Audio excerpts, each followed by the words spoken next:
Barak, Yahweh, Alam, Shalom, righteous family. Welcome back to TRU-TALK. And see, I got fair use up here because I want to use a debate that I seen on YouTube, and hopefully they won't flag me and nobody won't flag me. And this is a debate that two Hebrew sisters had about, is rape allowed in the Bible? And you got some people that believe that the Most High ordained rape when it's clearly against the Most High will in law.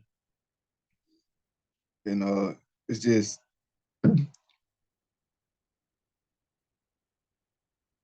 what we have is what I consider or believe is we have the spiritual mind against the carnal mind.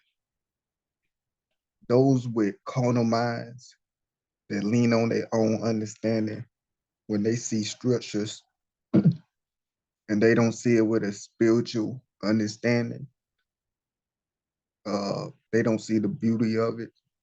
They don't see the wisdom in it. It becomes despised. That's why the Most High said that there are people that despise his laws, statutes, and commandments. Just like even in the church, they would be calling it a burden.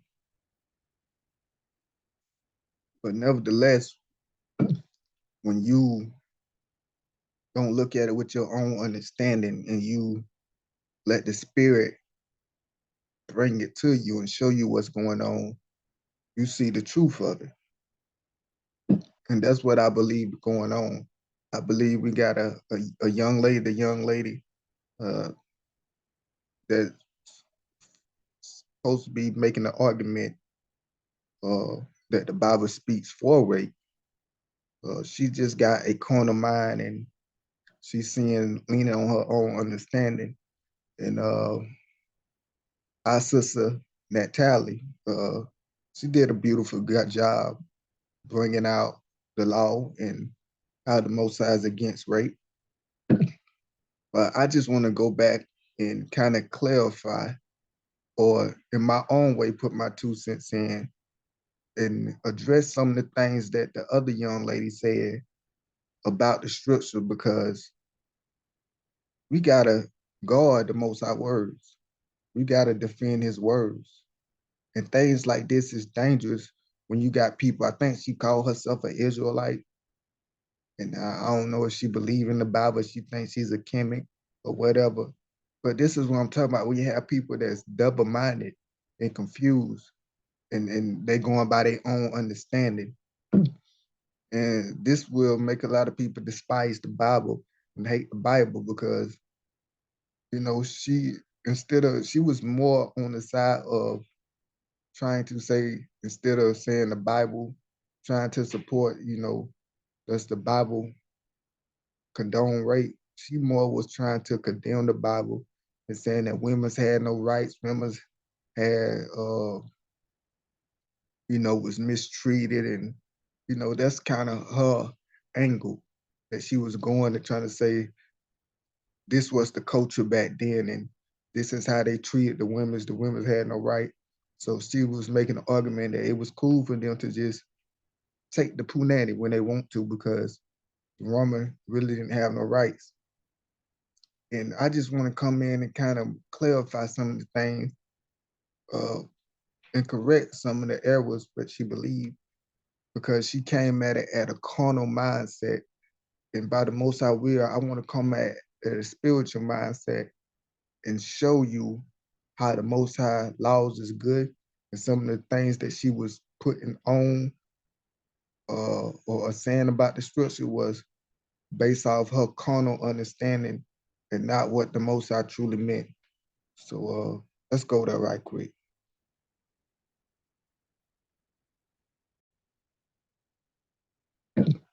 Okay, now this is one of the ways she started off, and listen what she says.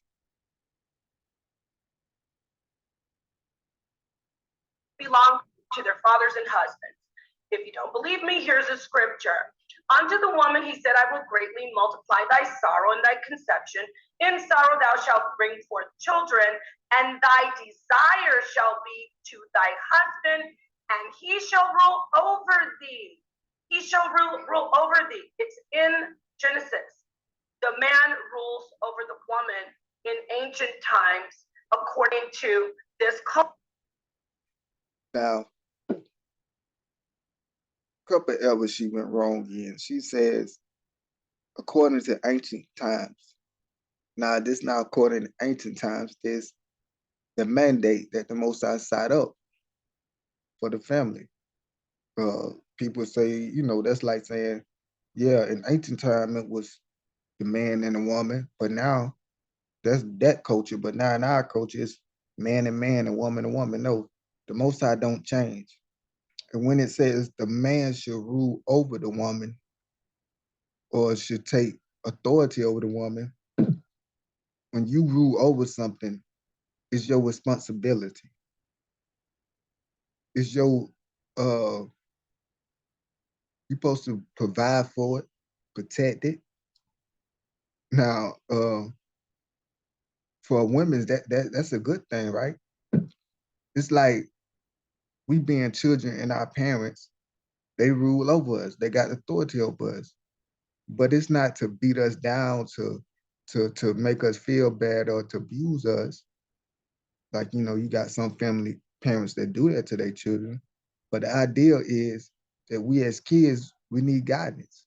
Somebody that's bigger than us, that know more than us, that's stronger than us, can protect us, can provide for us, can feed us. And that's what it's about, you know, it would be no sense for our parents to just say, oh, you on your own, and knowing that we need that. And the Most High recognize that the man, he's stronger than the woman. He's built different, so he is able to protect the woman. And of course, he also told the man that the woman was our helpmate. So that means that we should listen to the woman. The woman's there to help us in everything that we do. So we're supposed to protect her, provide for her, and whatever we do, she's gonna be there to help us. And that's a team. And that's a beautiful, it works out perfect that way. It only don't work out because in this world, people do not follow how it's supposed to be done, and they try to do it their own way. It's not gonna never work out when you do it like that. So, you know, this is, you know, she tried to make like there was a indictment against, you know, the Most High, or even trying to say that's in ancient times, or trying to make like it was a bad thing. And when you have a carnal mind, when you hate the Most High and His words, even the good things He say, you will try to make like it's bad.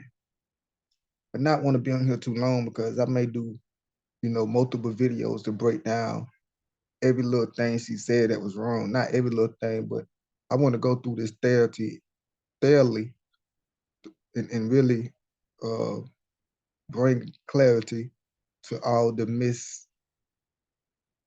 misleading and wrong things he said according to the scriptures. So, you know, I might do more than one video. Okay, now this is something else that she brought up that she said. Listen to what she said.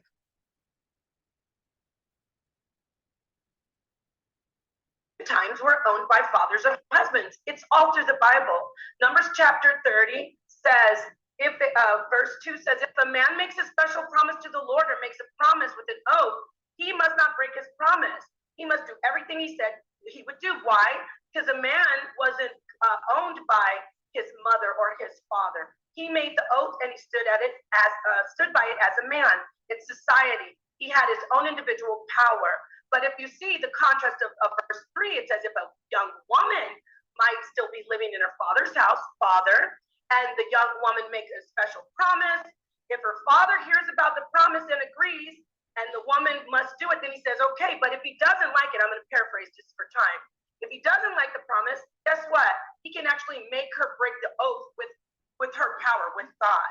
So I don't know how much more power and owning you could see if a man, your father, could come in and say, you make oath with God, no, you're going to change that, because he completely owned every aspect of his daughter. And the same goes on to talk about if she's married, her husband has that. Okay, you see how she put this as if the woman cannot make a vow to the Most High without the man interfering and saying, no, you can't do this, and no, you can't do that.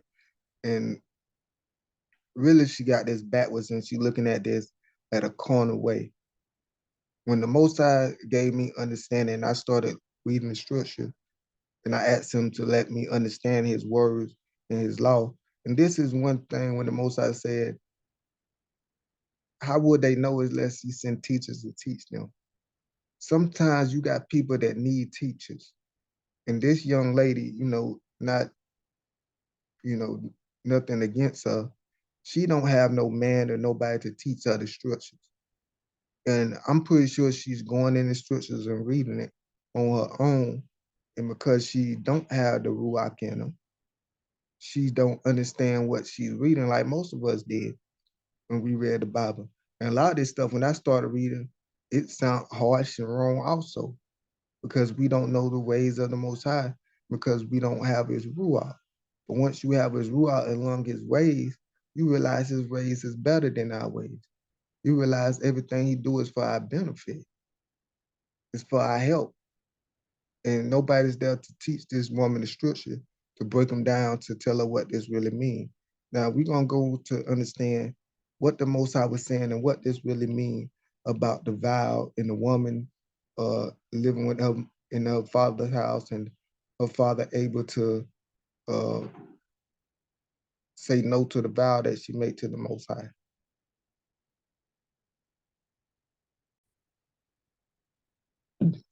Now, to get a better understanding, let's go to Judges 3, because the scripture is for our example, and we must rightfully divide the word and look at everything with understanding. With all you're getting, get understanding. And all through the scripture, the Most High tells about the vow, about when you make a vow, you should keep that vow. In Ecclesiastes, it says that, don't make a vow and say, oh, I didn't mean to. Why should the Most High hate you or despise you because you fool enough to make a vow that you're not going to keep? It was even said in the law that if you swear about something or make a promise and you forget, and then later on you remember, oh, I made a vow and I didn't keep it, then you would be guilty. And there was, when you made a vow to the Most High, it was a serious thing. You could not go back on that vow. If you go back on that vow, that was sin. And you can bring a major curse upon you. Let's see an example of people making vows where they wish they could have been able to take it back. But once it came out their mouth and they made that vow, it was nothing they can do. Judges verse 1, let's go to Judges chapter 11. Let's go to verse 30. And Jephthah vowed a vow to Yahweh and said, if thou shalt without fail deliver the children of Ammon into my hands, then shall it be that whatsoever come forth of the door of my house to meet me when I return in peace from the children of Ammon shall surely be Yahweh, and I will offer it up for a burnt offering. And when you read this, really, Jephthah should never made this vow. The Most High already told him, I'm going to give you the victory. Go ahead. But he wanted to double down and say, I'm going to make sure, I'm going to make this vow to the Father that if you give me this victory, Whoever first come out my door to meet me when I come back, I'm going to sacrifice it to you. Now, of course, back then they had a lot of animals and stuff running around. So I'm assuming he's thinking a chicken or a goat was going to run out, because I'm pretty sure when he got home, usually the first thing that come out was an animal. So he's thinking that same thing's going to happen. But this time it's different, because he's won the war and his daughter is waiting on him to come back and participate in him come back. Soon as he come back, she runs out to meet him to congratulate him, and he breaks down and say, "Oh, why, why?" And look what it says. Where I'm at. It says, and Jacob came to Mizpah, into his house, and behold, we at verse 34. And his daughter come out to meet him with timbre and dancing. So she was prepared to come out because her daddy won. She meet him with dancing and happy and playing the timbre. It says, and she was his only child. Besides her, he has no son, no daughter.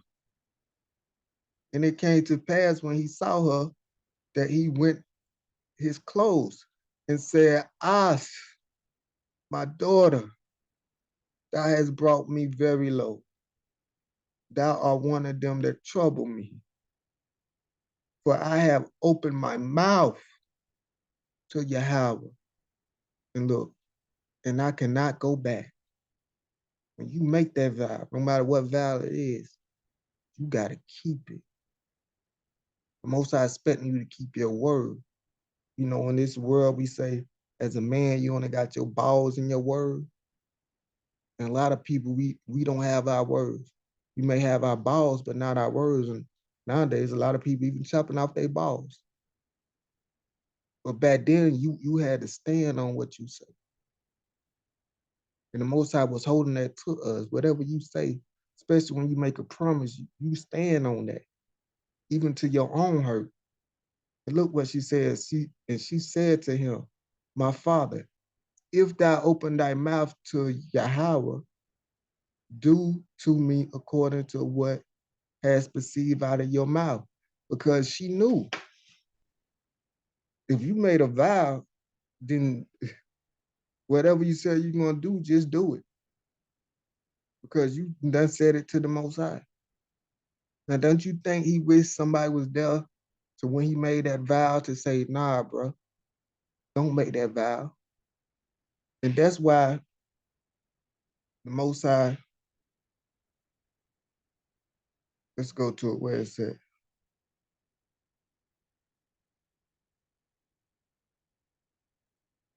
That's why let's go to what she was talking about in Numbers 30. That's why the Most High gave the man as the husband to be there to protect the woman.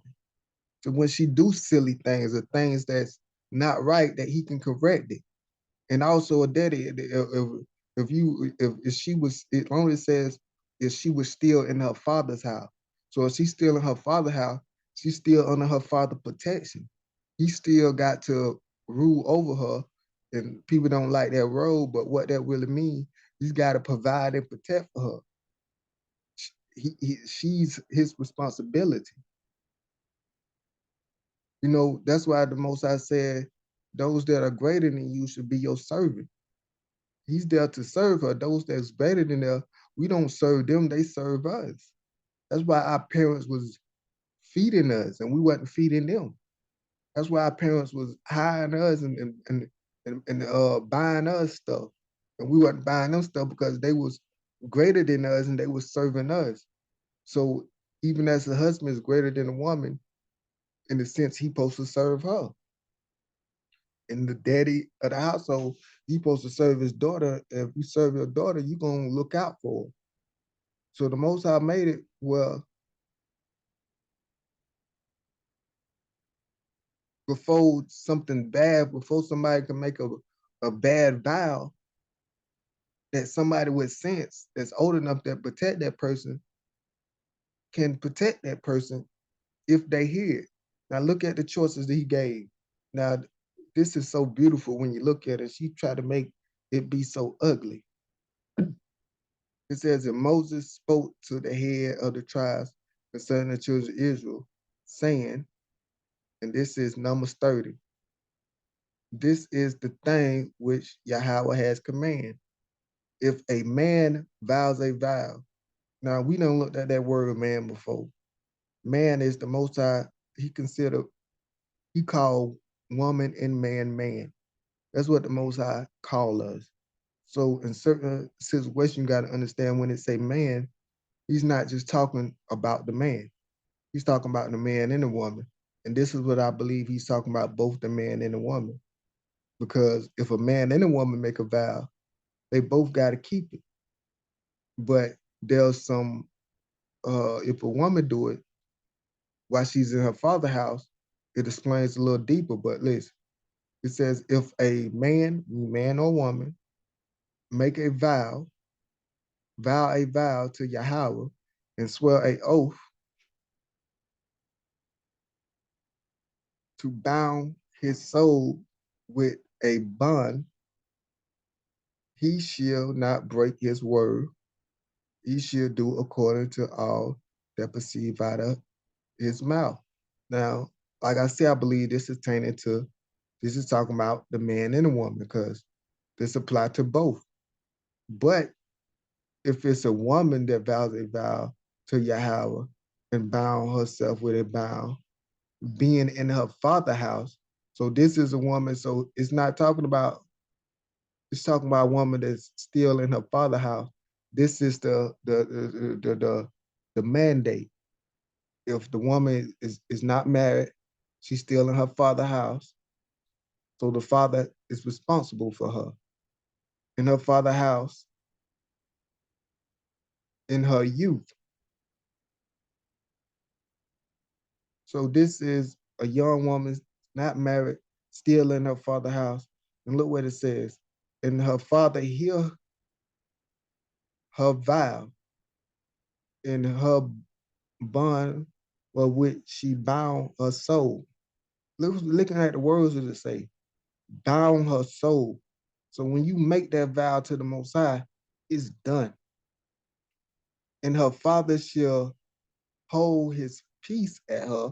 If her father hear her make a vow, and he got the choice to protect his daughter if he thinks she's making a bad decision or not, like any father would do, any good father.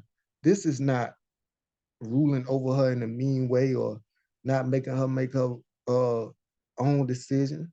You know, or what if our parents just made all our decisions and not had no insight?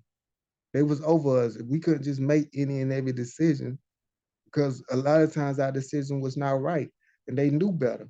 So if we made a wrong decision, they'll say, no, you're not going to do that. And this is what it's talking about, a parent being a parent to their daughter and leading them in the right way. It says, and then all her vows should stand. If the father don't say nothing, whatever she says, stand. That means she got to do it. And she don't do it, it's going to be some repercussion. The Most High don't play about that. She going to sin whatever the vow is. And every bond within she bound to her shows to stand. So yeah, she's got the right to make a vow to the Most High in her father's house as a youth. Notice she didn't bring up none of this, that she's in her father's house and she's a youth or a young woman. And it says that, her vow will stand. Because just as we know as verse 2, it says whoever make a vow and proceeds out their mouth, then they should do whatever comes out their mouth. But listen what it says in verse 5. But if her father disallow in that day that he hears it. So this only if he hears her make a vow. If she make a vow and he don't hear her, and he don't hear the vow, then she gonna have to keep that vow. But if he happen to be in the house and hear her make a vow, and he don't think that's the right vow that she should make, or she make some type of crazy vow to the Most High, him being the father, he gonna say, no, you're not gonna make that vow. And him being the protector, the father of the Most High will honor that to protect his daughter from making a vow that she might not be able to keep. It says, not in any of her vows and any of her bonds which she had bond her soul, she'll stand. And Yahweh she'll forgive her because her father disallowed her. So if the father hear her and say, I'm not going to allow for you to make that vow, or I'm not going to honor that vow, then the Heavenly Father will forgive her that vow that she made. But if the father hear her and don't say nothing, then that vow have to be honored.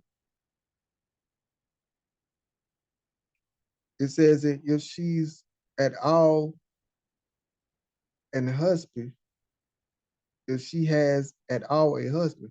So now she's out of her father's house, and now she's got a new provider, a new protector, somebody that love her just as much as her father loved her. Now she got a husband. When she vowed and uttered out her lips, wherever she burned her soul, guess what? She gonna have to do it. But what? And her husband hears it and hold his peace in that day, that he hears it. So that's only if he hear her make a vow. So if she make a vow and the husband's not around to not discontinue, or she is in her father's house and the father is not around to hear her make a vow, and she made some silly vow like, if I don't do this, let me die, or if I don't do this, let this happen, and nobody does to stand in the way, then the Most High is gonna honor that vow, no matter how crazy it is, because she vowed that vow.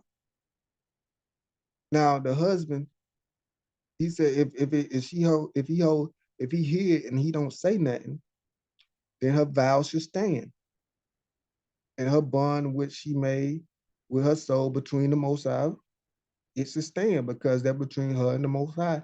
And the Most High is gonna honor that. But if the husband deny her in the day that he hears it, then he shall make her vow which she vow, and that which she uttered with her lips, with well she bound her soul. Notice it keeps saying bound her soul because it's a serious thing when you make a vow of none effect, and Yahweh should forgive her. So the Most High will forgive her of that vow. If she just think about it, she made some crazy vow and the husband hear her and he don't say nothing. And he got the power to overturn that and not let that go forth. He would be less of a husband to let his wife make a foolish decision like that. And the father would be less of a father if he let his young daughter make a vow to the Most High, knowing how serious it is to make a vow, knowing she got to keep it. If she makes some vow that he knows she can't keep.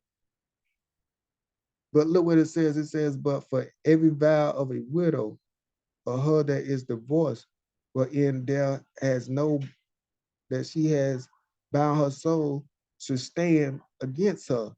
So a widow or somebody divorced that don't have a husband or a father to disown, to correct them if they make a vow. If a widow or somebody divorced make a vow, it's gonna stand. There's nobody there to protect her. A widow don't have a husband to protect her. A divorced woman don't have a husband to protect her. And she's not a youth in her father's house no more. So her father can't protect her from making vows to the Most High. So whatever vows she made, it must stand.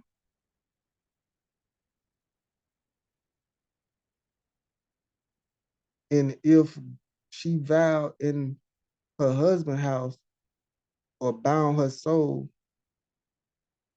by the bound of oath, and her husband hears it and keep peace at her, and this loud is not, or if he just hear it and say, okay, she made a promise to the Most High, it sounds reasonable, I'm gonna let her stick with that, then all her vows should stand and bond with her soul should stand. Look what it says to the husband, but see, they don't understand how hard it is to be a man. People want power, but they don't understand what it says, how heavy is the crown, how heavy is the head that wear the crown. The verse said, but if the husband has utter made them a vow on the day he hears it, then whatever proceeds out of her mouth, consider her vow. If the husband has consider the vow to bond her soul, shall not stand. Her husband has made them void, for the Lord shall forgive them. So basically repeating the same thing, that if the husband hear her other son and the husband disallow it, if he speaks, if he hears it and he speak against it, then the Most High will forgive her. But if he hears it and don't speak against it, then that vow must be kept. And every vow and every bond of oath that afflicts the soul, her husband should make establish it, should make establish it, or her husband may make it void. So once again, it says every vow and every bending, bounding of oath to afflict the soul, wherever she says, she said, if you do this, if you do this, I'm gonna do this. If you do this, I'm gonna do that. Whatever vow she made to the Most High, her husband may establish it. This is talking about a woman with a husband, or her husband may make it void. He's got a responsibility to protect his wife from even making a decision, even protect the Most High, or his wife from the Most High, from her making a decision, but it's gonna end up for the Most High hurt her. But if the husband altogether hold his peace at her from that day, then he has established all her vows. So if he hear her and he don't say nothing, that means he's accepting, he's agreeing with her. He's letting it go on. And all that she's borne upon her, which are upon her, he confirms them, because he hold her peace in that day that he hears the vow. But it's but verse 15. Let me go down a little bit. And we reading the whole chapter. I didn't even plan to read the whole chapter, but it says, but if he shall anyways make them void after that he had heard them, then he shall bear her awakening. But if he shall anyways make them void after that he had heard them, then he shall bear her iniquity. These are the statutes and the laws, and these are the statutes which Yahweh commanded Moses between a man and his wife, between a father and his daughter, being yet in her youth in her father's house. So basically, this is the protection that the women's have, that the men's don't have. If we make a vow, there's nobody to say, hey, don't make that vow. But for the woman, you got that protection. That if you make a vow, a man, your husband can hear you and say, baby, nah, I'm not gonna let you make that vow. I'm not agreeing to that. And the Most High will forgive you of that vow. Now notice it said only if the husband hear or the father hear you make it. So you can go somewhere quiet and make a vow, and that vow will stand. But the Most High put a protection net that if you make a vow in your when your youth in your father's house, or when you marry and your husband and your father happen to hear it, and they don't think it's a good idea, they can discontinue it. That's not a bad thing. That's a good thing. How is that bad? It's only bad. Now, like we just read about the man that made the vow and had to kill his daughter because he made that vow and couldn't go back on it. But it's a beautiful thing that the Most High kind of do protect the man. And I had did a video about this a while back. But it says, what did the Messiah say when he comes to making vows? But I say to you, swear not at all, neither by heaven, neither by the Father's throne, neither by earth, neither by the stood food, neither by Jerusalem, for it's the city of the great king, neither swear by thy head, because thou cannot make one hair white or black. Let your conversation be yea, yea, nay, nay. Whatever comes from this, whatever more than this comes of evil. Or basically, evil gonna come out of this. The Most High was giving us wisdom. He told us not to. The Christ came and said, you know what? Don't vow at all. Just don't make no vow. And what? We are what? We are considered his wife, and he is considered our husband. So this is the same thing, basically. If we made a vow and we read it, it's like Christ being the head of us, just as the man is the head of the woman, he's got the right to allow a vow or disallow a vow. And him being a righteous king, a righteous husband, he said, don't make no vows. So right now he disowning all our vows. And the Father can forgive us. That's why we ask the Father to forgive us for the vows we make. He can forgive us because our head, our husband Christ, has heard our vow and he has not been in agreement with it. Christ did not keep his peace. And hallelujah, Christ did not keep his peace. And he said, don't vow at all. Don't make vows. Because he said, I know back in the days it said if you make a vow, you should keep it. But I'm telling you not to make a vow at all. Now we're gonna say, oh Christ, you ruling over us. We making a vow to our God, you ain't got no right to tell us and blah, blah, blah, blah, blah, blah. But we're gonna let Christ protect us. We're gonna take this and say, you know what? Because really it ain't no need to make no vows. Just tell the Most High, hey, Most High, please do this, and I'm gonna try to do this. Don't make no vows. Just let your yes be yes and your no be no.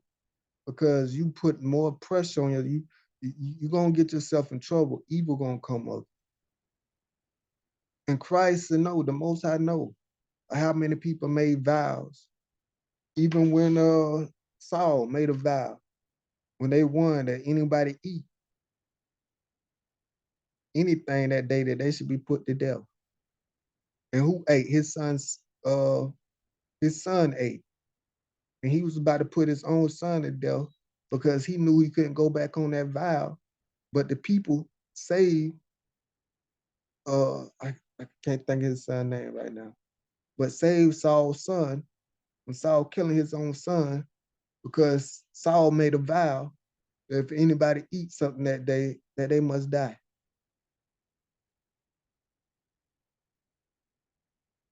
And he knew he couldn't go back on there. See how making promises and vows get us in trouble if we don't keep it? And how the Most High put a safety net for the woman, for the man to watch over her and make sure she don't make no foolish vows. And then the Messiah come for the men and say, you know what, don't make no vows. Just let your yea be yes and your no be no. So that's what that's all about. But the way that she painted the picture, she painted the picture as, oh, the woman had no power. Uh, the men was ruling over her, that she couldn't even make a vow to her God, that the men could disallow her vow. But she ain't go in details and say that the man could have kept his peace and that woman would have had to keep her vow. And what would have happened if that woman didn't keep her vow? And that is actually a blessing that she has a father that's over her, that she was in her father's house, that she had a father that can discontinue that vow, or that she got a husband that love her and hear her say something crazy, that that vow can be discontinued. That's a blessing. It's not a curse. That's not a bad thing. So this part one, because I'm gonna come back and by the grace of the Most High, clarify and correct some more things that she said on the word, putting dirt on the Most High name. But he come out clean all the time. But this is what I believe is people leaning on their own understanding, looking at the scripture from a carnal, worldly view, and not letting the spirit come in them and show them the word and reveal the word to them and show them the beauty of the Most High world's laws, statutes. And they will look at the book as a bad thing. It's still a good thing. But hopefully this bless y'all. And the Most High will see y'all soon. Shalom.